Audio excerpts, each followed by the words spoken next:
It was a time of uncertainty around the world in the late 1920s. Political and financial uncertainty shook the global landscape, and China was in the midst of a civil war.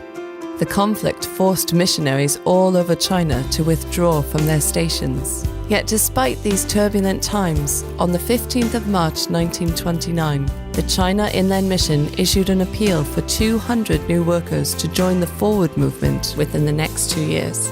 At the time of the appeal, Frank Houghton was part of the China Inland Mission Home Council in the UK. Houghton was a prolific poet and songwriter who knew the power of a song to encourage the church into action. In 1930, he put pen to paper and wrote the hymn Facing a Task Unfinished, a challenge to believers to wake up, pray, and commit themselves to go and make Jesus known. Young men and women came forward to serve in China despite the risks, and by the end of 1931, over 200 new workers had responded to the call and set sail for China. Modern hymn writers Keith and Kristyn Getty have loved Frank Houghton's songs and poetry for many years. They too found themselves challenged by the hymn.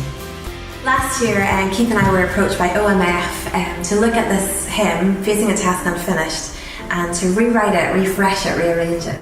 I grew up singing this hymn as a young guy and at university, and I think it's no coincidence that at the times in my life I was most excited about sharing my faith, most committed to mission. I was singing hymns like this because what we sing affects how we think, speak, pray, and ultimately the choices that we make. The political, economic, and global instability of the 1920s and 30s is all too familiar to us now. As relevant today as it was 90 years ago, this inspirational song is becoming a call to make Jesus known among the nations. But what is still to be done?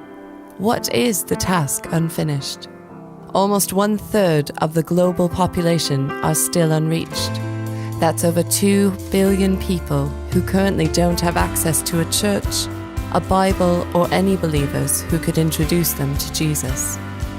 For OMF now, this challenge is once again a call to the task unfinished among East Asia's peoples.